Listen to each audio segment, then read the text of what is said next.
Hi, welcome back to the Inside Track with the Decker team. I'm Yetta Decker. And I'm Ken Decker.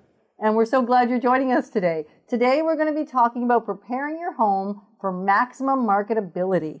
And this is part 2. We've already done one show on this, so if you find some details missing today, go back and find the archive show, which you'll be able to find at chri.ca and also at deckerteam.com, and that's Decker with double K, no C's, deckerteam.com. You'll be able to find a bunch of shows there and get all the details that you need about preparing your home for maximum marketability. So excellent. Ken, what would you say are some of those things that maybe form that first impression that makes such an impact on the marketability of a property and attracting just the right buyer? My favorite is pets.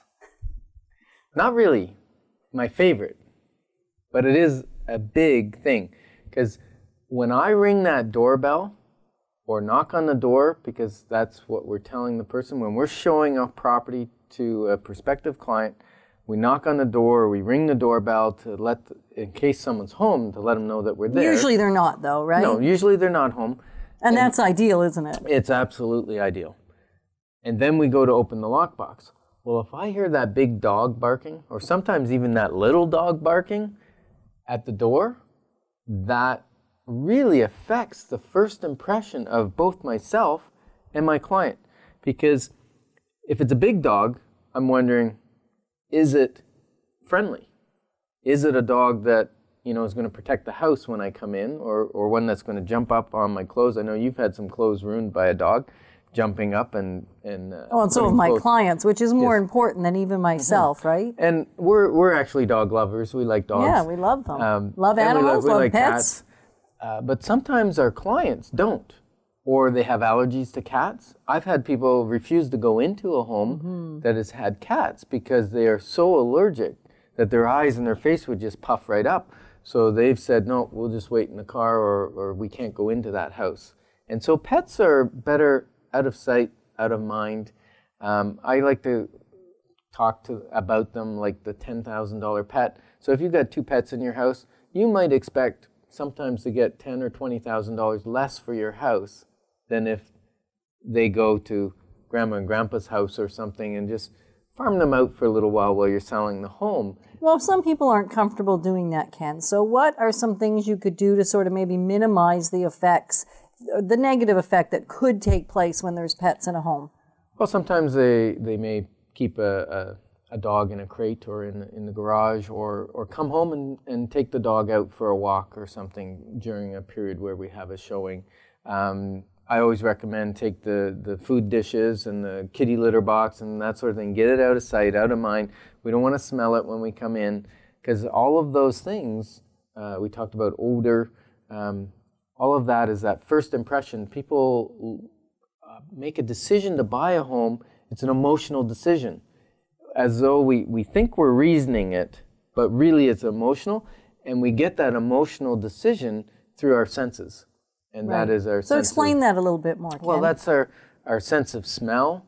So when we come in, if a house has a bad odor, or even a strong odor, even if it's a nice odor, but even if it's overpowering, overpowering curry smell, or just cooked salmon fish or something like that. How about bacon? Well, bacon is a lovely smell, isn't it? Well, I'm not sure if it is if you're attempting to market your home. When you walk from outside, I know even in our house, if we've cooked something, or maybe we had a mishap and something burned.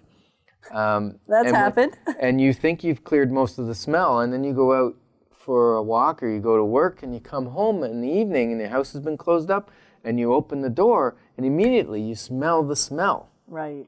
And that's what your buyers are smelling, because they're coming from the outside, the fresh air. They walk in. We need it to be fresh. Now, the other thing is possible too, where a seller will go too far and they install a whole bunch of those air freshener things. That's right. And I've even seen motion sensors ones, and I've walked by one and it sprayed me in the face, and it's like, ooh, too much scent. You know, so you can go too far the other way in trying to make your home smell nice, and then people are going, oh, what are they covering up? That's right. Well, and even the strong smells, with so many sensitivities today, it in fact is a hazard for some folks that are coming in to look at homes, that they can't handle the deodorizers and all the different scents that are out there. The candles are the nicest because they're the gentlest, and vanilla is probably the most calm and the least offensive. However, even that can be something that people have with sensitivities have an allergic reaction to. So the ideal is just a fresh smell, and nothing nicer than the fresh outdoors having come inside, even a very gentle floral smell, but not a synthetic floral smell. Flowers on the table aesthetically are really pleasing and create a little bit of ambiance, both from a smell perspective as well as a visual perspective. Yeah, that's true. So the other senses are also there, touch. And when I say touch, it's around temperature. Because when they walk in, if it's a really hot day, a humid day, you're 30, 40 degrees out there with the Humidex, if you walk in, you want the house to be cool. Not necessarily cold, but cool. And same thing in the winter, you want it to be warm. A lot of people, when they go to work, may turn the thermostat down to 50 or 55 degrees. Well, if you're showing your home, you need to keep it up at 70, 72 degrees. So when clients come in to view your home, they're taking their shoes off. So you want it to be warm, comfortable, and that sort of thing. And feel homey, not drafty and cold. Right. So just back to the smell for a minute. The other smell that I know can be fantastic, and it seems never to be offensive to anybody, is home baking. So some bread in a bread maker can be very nice, especially if it's not the only thing you can see on a counter, so sort of tucked away.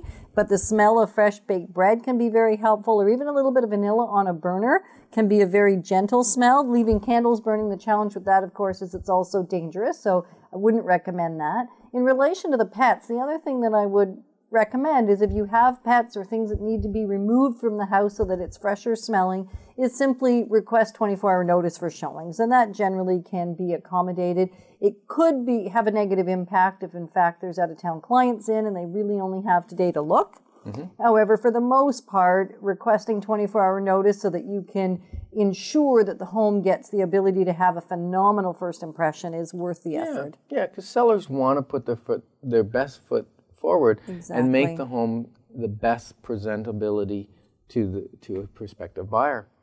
Now, one of the other senses is lighting. What do we think about lighting? Well, people today, and I think this has changed over the years and over the decades I've even been in the industry, is that lighting today is more important than it ever has been before. So much less important to have curtains today and even blinds down if we have them. I know it's nice because it creates a better temperature in the house if we use our blinds to shield some of the rooms from the sun or the heat from the sun. However, if you know you have a showing, and that's another reason to attempt to get a little bit of notice for showings, because then you can bring the blinds up just before showing potentially, whether you have to slip in to do it or we can arrange someone to do that, or even a neighbor could slip in to do that. In natural light. In as much natural light as humanly possible. So very few shears. Now, if you're shielding something that isn't nice to look at through a window, then it may be necessary. So sometimes it's really part of the whole home preparation process to determine exactly what windows should be covered, what windows you might want to create a little bit of a shield on, and other things where you want to keep them as open as possible, at least from a natural light perspective. When it comes to artificial light, turning on lights even in the midst of day will cause the home to feel brighter than it potentially naturally is. However, it gives a very warm and inviting feeling to people coming into a house. A dark room generally doesn't create a good atmosphere. Now, having said that, if it's in the evening, we may want to create some cozy spaces in the house so it's not overly bright at that time of day. So depending on when you're showing the home, you'll actually shift up the lighting a fair bit to create an emotional attachment to the home. In certain rooms like bright lighting, kitchens, bathrooms, that sort of thing. Yep. And then in other areas where it's a sitting area or cozy, you might have a floor lamp for reading and that kind of lighting as opposed to overhead lighting. Exactly. So depending on the room and the situation, yeah. Now, I've also found that the compact fluorescent lights, they've gotten a lot better, but some of the older ones were pretty dim and they were kind of yellowy, off color. They weren't bright, and they really threw the colors in the room. And so I used to recommend that people would actually remove their compact fluorescents and put in tungsten light bulbs. Now with the LEDs and the compact fluorescents have gotten a lot better. So if you've got a newer a brighter white light kind of compact fluorescent, you're probably okay. Right. Or the new LED type spotlights are fantastic. So we just want to look at the room and make sure we're presenting it in the absolute best light, no pun intended. I think there was a pun intended. Yes. So now what about accessories? Ladies like to accessorize. Well, sometimes the guys like to accessorize too. I don't know why we're stereotyping that, Ken. Well, I meant personally on their body. They like to accessorize with their clothing. And what about in the house for accessorizing? Well, I think often less is more is a common statement that we might make around home preparation and creating a maximum marketability and just an attractiveness. It's wonderful that we have so many personal things in our homes. I do in mine, and it makes it feel like home to me, which is wonderful. Except once I've decided to sell my home, it really becomes a house, and I have to start thinking of it in relation to it being a house, because as people come in, they want to attach themselves not to my things. We want them to feel like the home could be theirs and that they could in fact live here. So we really want to minimize a little bit on the accessories in the house. Let me interject for a second. So what I think I'm hearing you say is that when you live in it, it's your home, and you've made it your home by being in it and by what you put in it. And when someone else is looking at it, we need to detach our personal attachment to the home where we're calling it home.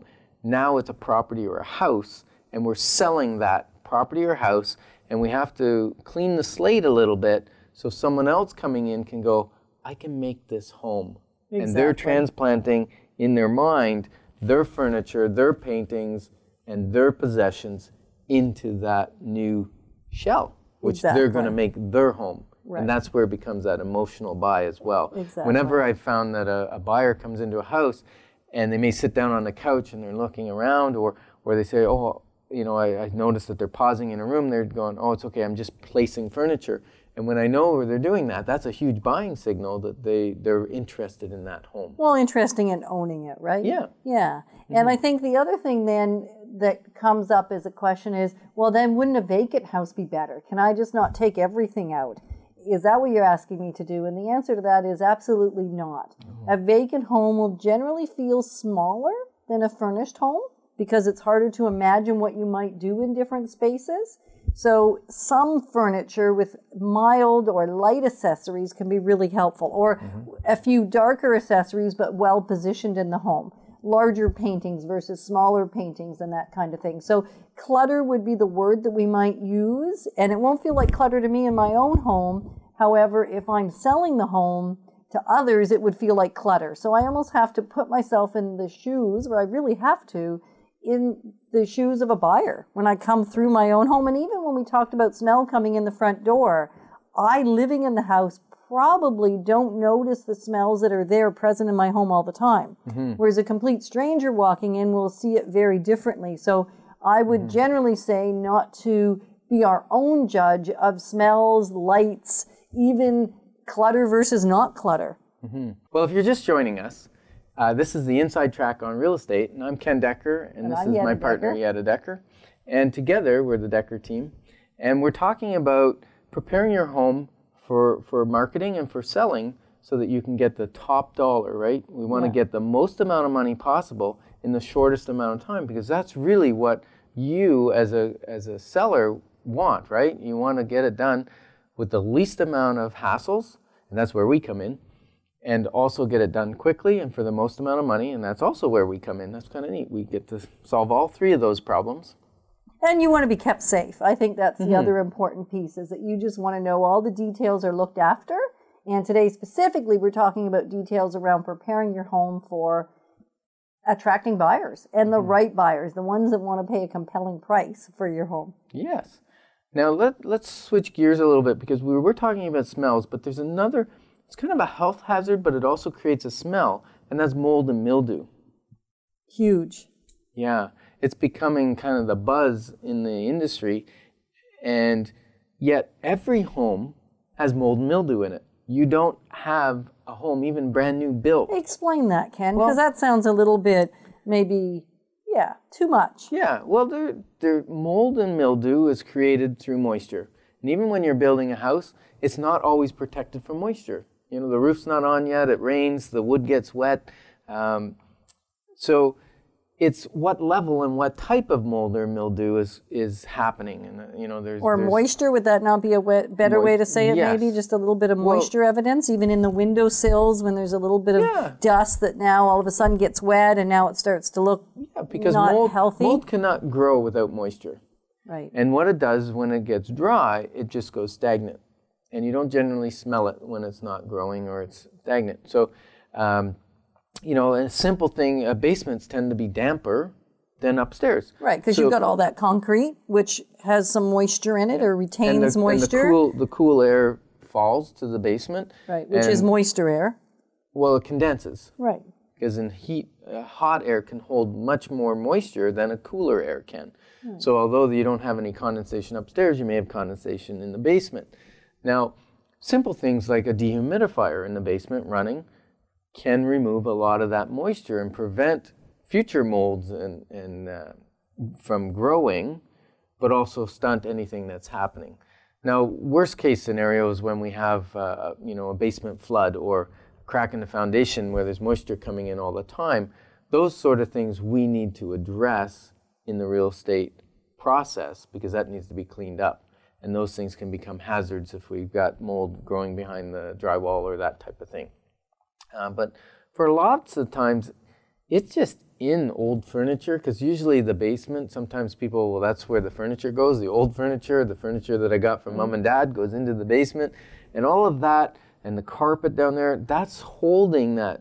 And even storage, right? When we think about where we're going to store stuff, we tend to take all those cardboard boxes that maybe's got some old blankets or some old things that we're not using anymore, the old towels that we can't quite bear to throw out, or the clothes that doesn't fit us anymore. But we need that to happens, store. Doesn't it? Yeah, it does.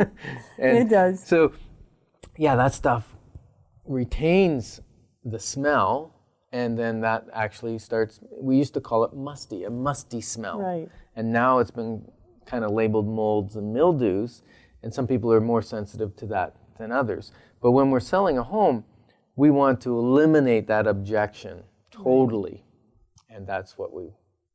That's what we can do. And there's lots of products out there to assist in that. The dehumidifier is obviously a huge one. And also there are different air purifiers, both for pet smells as well as mold and mildews, provided that the source of the problem is now eliminated or removed, right? So, and then there are also moisture absorbing products that you can purchase, that you can place in rooms or in spaces that will help eliminate some of that as well. Yeah.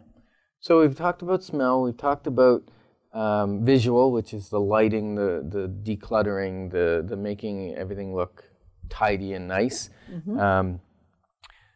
Kitchens, we want the counters cleared off, nothing on the top of the cupboards. Just really see the kitchen cabinetry, clean it all, because sometimes it gets a little greasy or worn. Clean that all up, and just get that to sparkle. Because bathrooms and kitchens need to sparkle. The last thing, well, we were talking about molds and mildews. Guess where it grows is in your bathtub, because you have moisture there all the time, and sometimes you'll get a little bit of mold along the edge of the caulking or on the grout, and that sort of stuff needs to be totally cleaned up, even if you got to get someone in to re-caulk, because I believe you should have a license for one of those caulking guns. You needed one at the beginning. Now you've gotten pretty good at it. Because you can be dangerous with those things. And I've seen people re-caulk a bathtub and it ends up about 2 inches wide. And so doing it well is important. Another little trick is to fill up the bathtub when you're caulking, because the weight of the water actually pulls the tub down a little bit. And so if you caulk nicely and then it dries and then you fill up the bathtub, it could actually pull it off the wall. So it's better to have it down and let it compress. Right, as long as you're putting a very thin bead. A nice bead. An even bead around the tub rather than one of those bumpy ones. Yes, yeah, and the trick is a little bit of sunlight soap on your finger or your saliva. And if you've got a small enough bead, you can smooth it out nicely with your finger and you don't spread it really wide. Right, so that's a little trick for you guys out there. Okay. And so we've spent a lot of time on the inside of the home. And something I don't think we've talked about in any of our preparing your home for the market is the exterior. Yes. What should the exterior look like, both summer and winter? Well, it's very important because actually we're And fall. driving up. It's that curb, we call it curb appeal. Right. And we're driving up. If we have a gravel driveway, it should be nicely lined. We don't want the grass coming in 3/4 of the way or gravel spread all over the lawn. We want to see a line where the driveway is and where the lawn is. Right, and gravel driveways we'd primarily be seeing in country property. We wouldn't likely see that in any of the city properties, right? But if you have a city property and it's got an asphalt driveway, if it's got some holes in it or it's settled by the garage, very That's common very that common. it settles, and then, so you've got an 1 or 2 inch lip that you got to jump your car over to get into the garage. Right. Just putting a little ramp of asphalt and then having your asphalt driveway sealed to the road so it's all the same color. It's The other thing some appealing. people do, which can be quite nice, is just put a little bit of interlock in at the top, because then you can put Yes. an angle on the interlock, actually cut away the Yes. asphalt, put in a little bit of, Sometimes you can do a nice little scroll with it and do a little edging down the side. If your edges aren't that great on the asphalt anymore, edge the side. And you might even scroll it over the culvert if your culvert has raised and you got that hump to get over. and that's a bigger issue again in the country, right? When we've got the big driveways and there's more of that going on. So different solutions for different areas, Yeah. but certainly looking at the driveway, and not necessarily is it cost effective to replace an entire driveway, but to smooth it out and freshen it up can certainly be a huge benefit. Exactly. Trees pruned up. Sometimes people will allow trees to just grow naturally and their limbs come down too low or too full and they block the view of the house and the view out. So sometimes limbing up a tree will help, or thinning out gardens a little bit. Grass. Grass is very important. I know we don't like pesticides, so get out there and just pick out those dandelions, because the flowers should be in the garden bed, not in the grass. And cutting, most people will cut their grass once a week, but I think it's important that when your house is up for sale, you'd want to cut it probably twice a week. So like if you're interviewing for a job, you might get your hair cut every 2 or 3 weeks so you look clean and fresh, rather than once you've got the job, maybe you only get your hair cut every 6 weeks. Right. Same thing with the grass. Let's cut it twice a week, keep it short. Not too clean. short though, That's- because we don't then, want it to burn. right, because then it'll burn. So the idea between cutting it more frequently is that you can cut it a little bit longer, so it's always kind of at that perfect height, Yes. where it's green and not the yellow shaved look that you've just Yes. gone too deep. And then if we have that grass and we have a pet, let's keep the pet doo-doo off the grass, because there's nothing worse than you go out into the backyard with your clients, you put your shoes back on, you walk out and you step in a landmine, and suddenly you smell really bad, and you got to get back in the car with someone and your shoes are full of, and it's just not good. No, and I think it's happened to probably every realtor and often their clients. So it is one of those things to be cautious of. Mm-hmm. And also the yellow spots in the lawn, it's worth treating those and reseeding, adding some new topsoil. Better a spot where you've got fresh seed growing than a yellow spot in the lawn, I would suggest. Absolutely. And then when we go to gardens, weed-free. We don't want the big thistles taller than your flowers. Bring in some, if you don't have perennials and lots of color, you might want to bring in some annuals to bring in some color and change them out as the season goes. Well, even a couple of pots, it's amazing what a couple of potted plants can do, because it's at a nice height and a different elevation than the actual garden. Yes. So that can be very inviting, and just a splash of color, not too much. And depending on the home, you may have to freshen up paintwork, wash down siding, spray down light fixtures, a pressure Cobwebs washer, and things. cobwebs.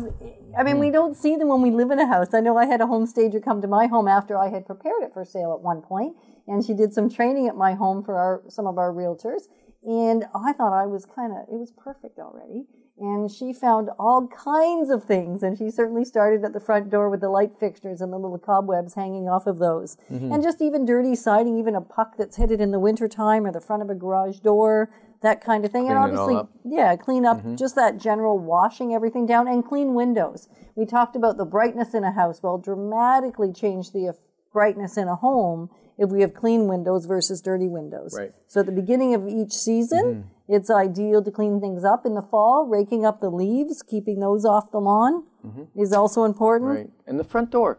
The front door is more important than you might think, Because that's typically where we have our lockbox, where we keep the key in, which allows realtors to get into your home at different hours during the day so you're not disturbed while you're working, earning your living. We're out earning our living, showing your home. And that front door, we may spend 30 seconds there or a minute or two opening up the lockbox. And while we're doing that, guess what the client's doing? They're looking around, they're looking up the porch, seeing the cobwebs, they're looking at the front door if there's chips in the paint, if it's got greasy hand marks or whatever. So that first impression while we're there, very, very important. Very huge. In fact, by the time folks are in the front door, about 75% of the buying decision's already been made. They're either in love or they're thinking, this isn't it for me. And so that all those first impression things, that's primarily what we've been talking about today, has a bigger impact than anything else you could do in your home. Yeah. And even our for sale sign falls into that category because we've spent a fair bit of money on our for sale sign so that we don't have one of those corrugated plastic signs that wears out and fades and chips and may look ugly over time. We've created a beautiful colonial aluminum post that's powder coated black with a nice aluminum sign with laminate on it that doesn't fade. And we've spent the extra money because we believe your house is worth it. So we spend the money on the marketing. It's your job to get your house ready so that we can make the best impression together because we're like partners on this. Right. And we do spend the time with our marketing specialist that is a professional that's on the team that has tons of expertise in assisting someone. So these are general guidelines that we've been talking about today that everyone should be taking into consideration when they're selling their home. Yeah. And then we do a one-on-one walk through the home to really help you finalize and fine-tune this and so much more. Yeah, I was going to say that because maybe you've been taking copious notes on what we've been saying to get your home ready for sale, and you just need that extra bit. We're there to help you. We come and we assist you and make sure that your home is perfect and ready to go on the market to make that first splash. And that's a wrap-up for today. So we really appreciate you joining us. This has been the Inside Track on Real Estate with the Decker team. I'm Ken. I'm Yetta. And for archive shows, there's lots of them. And again, we've talked today about preparing your home for maximum marketability, attracting that buyer that wants to pay the most for your house, that optimal amount of money. There is lots more information in another show, and there'll be upcoming shows from our home preparation expert that's on the team. She'll also be sharing some details with you. So for those, go to chri.ca or deckerteam.com, and please send us in your questions and any information you'd like us to cover on upcoming Inside Tracks.